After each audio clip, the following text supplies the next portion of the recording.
یہ کہانی دنیا کی 1000 سالہ پرانی کتاب میں درج ہے۔ ہر ایک لفظ جو میں آپ کو بتانا چاہتی ہوں وہ سچ پر مبنی ہے۔ ہو سکتا ہے کہ آپ کچھ باتوں پر یقین نہ کریں، لیکن سچ اکثر فرضی داستان سے مختلف ہوتا ہے۔ ابتدا میں انسان کے خلق کیے جانے سے پہلے، آسمان زمین کے بننے سے بھی پہلے، ستاروں، وقت اور روشنی کے وجود میں آنے سے پہلے خدا کا وجود تھا۔ وہ بغیر ابتدا کے ازل ہی سے موجود تھا، لیکن وہ تنہا نہیں تھا۔ خدا صالوت کے طور پر اپنے آپ سے ہم کلام ہوتا تھا۔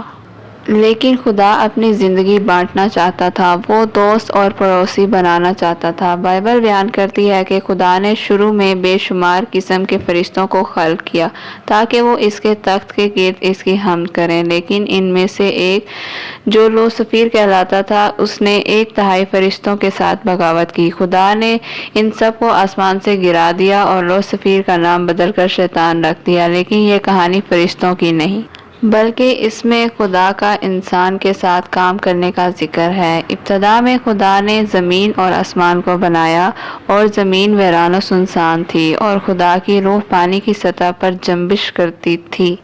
اچانک خدا نے تاریکی سے کہا کہ، اور وقت جیسا کہ انسان سمجھتا ہے یوں شروع ہوا۔ نظریہ ارتقاء ایک غلط نظریہ ہے جو انسان نے خود ہی پیش کیا، اور وہ یہ سکھاتا ہے کہ انسانیت کا آغاز لاکھوں سال پہلے ایک گھٹیا درجے کی زندگی سے ہوا۔ بالکل ایسا نہیں ہوا جیسا کہ ان لوگوں نے خیال کیا۔ خالق نے یہ ارتقائی نظریہ استعمال نہ کیا، بلکہ خدا نے کلام کیا اور سب چیزیں وجود میں آ گئیں۔ خدا نے 24 گھنٹوں کے 6 دنوں میں اس زمین پر جانوروں اور پودوں کو خلق کیا، اور چھٹے دن خدا نے زمین کی مٹی سے ایک نئی مخلوق تخلیق کی۔ خدا نے زمین کی خاک سے انسان کے جسم کو بنایا، اور پھر مٹی کے اس جسم میں اپنی زندگی کا دم پھونکا۔ انسان جانوروں سے مختلف تھا، اور وہ خدا کی شبیہ پر جیتی جان ہوا۔ خدا نے نئی مخلوق کو انسان کہا اور اس کا نام آدم رکھا۔ خداوند نے اس سب پر جو اس نے بنایا تھا نظر کی اور کہا کہ بہت اچھا ہے۔ خدا ہر روز آدم سے کلام کرتا تھا، اور سب کچھ بہت اچھا تھا۔ اور خداوند جانوروں اور پرندوں کو آدم کے سامنے لایا تاکہ وہ ان کے نام رکھے۔ جیسے جیسے جانور گزرتے گئے، آدم کو احساس ہوا کہ اس کے پاس ان کی طرح کوئی مددگار نہیں۔ اور خدا نے کہا، میں آدم کے لیے اس کی مانند ایک مددگار بناؤں گا۔ خداوند خدا نے آدم پر گہری نیند بھیجی۔ اس نے آدم کی پسلیوں میں سے ایک کو نکال دیا۔ خدا اس پسلی سے ایک خوبصورت عورت بنا کر آدم کے پاس لایا تاکہ وہ اس سے محبت کرنے والی مددگار ہو۔ خدا نے آدم کو جگایا اور عورت کو آدم کے پاس لایا، اور ان سے کہا کہ پھلو اور بڑھو اور زمین کو معمور و محکوم کرو۔ اور آدم نے اپنی خوبصورت بیوی کا نام حوا رکھا۔ یہ میری ہڈیوں میں سے ہڈی اور میرے گوشت میں سے گوشت ہے۔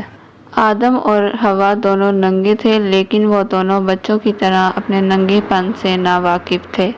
وہ باغ عدن میں بہت خوش تھے۔ کسی قسم کے گناہ کا تصور نہیں تھا، نہ ہی بھوک تھی وہاں، نہ بہت سردی تھی، نہ ہی گرمی۔ خدا نے ان درختوں کے متعلق حکم دیا کہ تو باغ کے ہر درخت کا پھل بے روک ٹوک کھا سکتا ہے، لیکن نیک و بد کی پہچان کے درخت کا پھل جو کہ باغ کے بیچ میں ہے کبھی نہ کھانا، کیونکہ جس روز تو نے اس میں سے کھایا تو مرا۔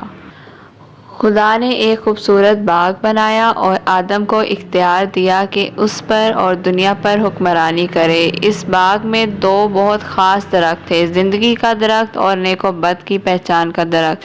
خدا نے آدم کو اجازت دی کہ وہ جب چاہے زندگی کے درخت میں سے کھا سکتا ہے۔ آدم کبھی بھی بوڑھا یا بیمار نہ ہوتا اور کبھی بھی نہ مرتا۔ جیسے ہی وہ اس درخت میں سے کھاتا، خدا نے آدم کو کہا کہ نیک و بد کی پہچان کے درخت میں سے نہ کھانا۔ شیطان خدا کا دشمن تھا، اور وہ سب کچھ تباہ کرنا چاہتا تھا، اور جو خدا نے بنایا تھا۔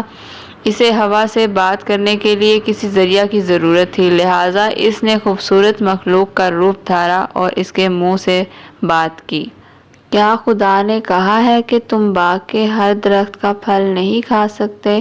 اس نے کہا ہے کہ اس ایک درخت کے علاوہ ہم باغ کے ہر درخت کا پھل کھا سکتے ہیں، لیکن اگر ہم نے اسے چھوا تو ہم مر جائیں گے۔